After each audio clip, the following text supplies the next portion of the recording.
Hello friends, இந்த வீடியோவில் நம்ம என்ன பார்க்க போகிறோம்னா நார்மலாக உள்ள 4K ஆக்ஷன் கேமராவில் வந்து இன்பில்ட் மைக் தான் வரும். நம்ம என்ன பண்ண போகிறோம்னா அந்த இன்பில்ட் மைக்கை ரிமூவ் பண்ணிவிட்டு எக்ஸ்டர்னல் மைக் இன்செர்ட் பண்ணுற அடாப்டர் வந்து ஃபிட் பண்ண போகிறோம். இதில் பேர் வந்து ஃபீமேல் ஆக்ஸ் கனெக்டர்னு சொல்லுவாங்க. இந்த ஒர்க் பார்த்தீங்கன்னா அதை தான் கனெக்ட் பண்ண போகிறோம். ஃபஸ்ட்டு வந்து பேட்டரியை ரிமூவ் பண்ணிக்கலாம். பேட்டரியை ரிமூவ் பண்ணிவிட்டு ஃப்ரண்ட்டில் உள்ள பேனலை ரிமூவ் பண்ணிக்கலாம்.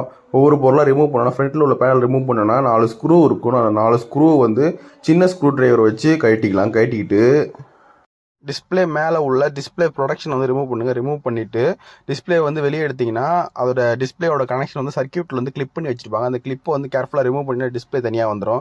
டிஸ்பிளே வச்சு தனியாக ஓரமாக பத்திரமா வச்சுருங்க.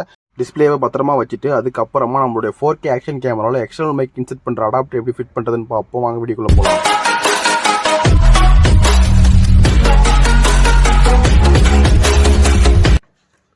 இதுதான் நம்ம கேமராவில் இன்பில்டாக வந்த மைக்கு. இந்த மைக்கை ரிமூவ் பண்ணிட்டு தான் எக்ஸ்டர்னல் மைக் இன்செர்ட் பண்ணுற அடாப்டர் வந்து நம்ம கேமராவில் வந்து ஃபிக்ஸ் பண்ண போகிறோம். இதோட பேர் என்னன்னா ஃபீமேல் ஆக்ஸ் கனெக்டர்னு சொல்லுவாங்க. அப்படி இல்லைனா வந்து இது மாதிரி ஒரு கேபிள் ஒன்று வாங்கிக்கிங்க, கனெக்டிங் கேபிள் ஒன்று வாங்கிக்கிங்க. நான் ஃபோட்டோ வந்து ஆட் பண்ணுறேன். அந்த கேபிள் வாங்கி அதை ரெண்டாக கட் பண்ணி வந்து நீங்கள் யூஸ் பண்ணிக்கலாம்.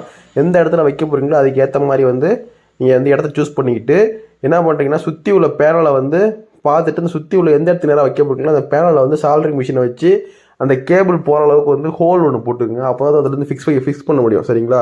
ஹோல் ஒன்று போட்டு எந்த இடத்துல நீங்கள் வைக்க போகிறீங்களோ அதுக்கு ஏற்ற மாதிரி வந்து பேனலை ஃபிக்ஸ் பண்ணி அதுக்கு நேரம் வந்து சால்டரிங் மிஷினை வச்சு ஹோல் போட்டுங்க. சால்டரிங் மிஷினை வந்து ஹோல் போட்டுட்டு அதில் வந்து ஆக்ஸ் கேபிளை வந்து ஃபீமேல் ஆக்ஸை வந்து இன்செர்ட் பண்ணுறங்க. இன்செர்ட் பண்ணிவிட்டு இப்போ வந்து அந்த ஃபீமேல் ஆக்ஸில் எது பாசிட்டிவ் எது நெகட்டிவ் கண்டுபிடிக்கணும் இல்லையா? அதுக்கு வந்து என்னென்னா மல்டிமீட்டரை வச்சு அந்த ஆக்ஸ் கேபிளில் ஒயரில் வந்து வோல்டேஜ் செக் பண்ணும்போது எது பாசிட்டிவ் எது நெகட்டிவ்னு தெரிஞ்சிடும். அதை செக் பண்ணிவிட்டு அதுக்கப்புறமா வந்து சர்க்யூட்டில் வந்து சால்டரிங் பண்ண ஆரம்பிங்க.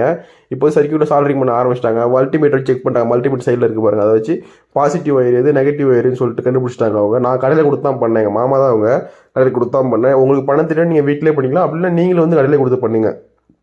அதான் பெஸ்ட்டு. அப்போ வந்து கரெக்டாக வந்து சால்டரிங் பண்ணி ஊற்றுருவாங்க. சால்டரி அவ்வளோ சீக்கிரம் எடுத்துகிட்டு வராது. அவ்வளோ சீக்கிரம் வந்து நம்ம பேனலில் கட்டவும் இருக்காது. ஓகேங்களா? பாசிட்டிவ் நெகட்டிவ் கண்டுபிடிச்சிட்டாங்க. பாசிட்டிவ் நெகட்டிவ் 3 ஒயர் இருக்குது மொத்தம். பாசிட்டிவ் நெகட்டிவ் 2 கண்டுபிடிச்சிட்டு சால்டரிங் பண்ணிட்டாங்க. சால்டரிங் பண்ணி முடித்த பிறகு எப்படி வந்து நம்ம மறுபடியும் பேனலை இன்செர்ட் பண்ணுறாங்கன்றதை பார்ப்போம்.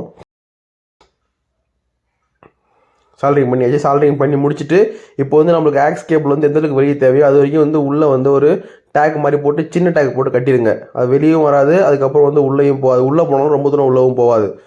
ஃபைனலாக வந்து எல்லாம் ஃபிக்ஸ் பண்ணி முடிச்சுட்டு வந்து இப்போ டிஸ்பிளே ஃபிட் பண்ணுறாங்க. டிஸ்பிளே ஃபிக்ஸ் பண்ணுறது வந்து ஈஸி தான். என்னென்னா டிஸ்பிளே இந்த சிப்பு போகிற அளவுக்கு வந்து உள்ள கேப் இருக்கும். அந்த கேப்பில் நீங்கள் தள்ளிட்டிங்கன்னா மேலே கிளிப் மாதிரி இருக்குது. அந்த கிளிப் வந்து போட்டு விடுறது தான். இப்போ வந்து தெளிவாக நான் இன்னும் என் வீட்டில் செக் பண்ணி காட்டின ஒரு டைம் பிரித்து பார்த்தேன். அப்போ வந்து அந்த ஆங்கிள் உங்களுக்கு காமிக்கிற பாருங்கள். பார்த்தீங்களா? அந்த சிப்பு போகிற அளவுக்கு கரெக்டாக ஆங்கிள் இடம் இருக்கும். அது சொருகிற மாதிரி இருக்கும். அதுக்கப்புறம் வச்சு நீங்கள் மேலே கிளிக் பண்ணி விட்டிங்கன்னா அந்த டிஸ்பிளே வந்து வெளியே வராது. அதுக்கு மேலே ஸ்க்ரீனை போட்டுருங்க. ஸ்க்ரீனை போட்டுட்டு சின்ன ஸ்க்ரூ டிரைவர் வச்சு மேலே டைட் பண்ணுறேன். ஆல்ரெடி டைட் பண்ணிட்டேன். ஸ்க்ரூ டிரைவர் இல்லை, எல்லாம் டைட் பண்ணி காமிச்சிருப்பேன். ஸ்க்ரூ டிரைவர் மேலே வச்சு டைட் பண்ணிட்டீங்கன்னா ஸ்ட்ராங்காக நின்றுடும். அதுக்கப்புறம் இந்த மேலே பேனலில் போட்டுட்டு பேட்டரியை போட்டு ஆன் பண்ணுங்கள். ஆன் பண்ணால் வந்து பக்காவாக கேமரா வந்து ஆன் ஆகிடும்.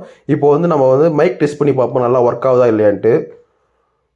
Hello friends, welcome back to my channel. நான் தான் உங்கள் கிஷோர்.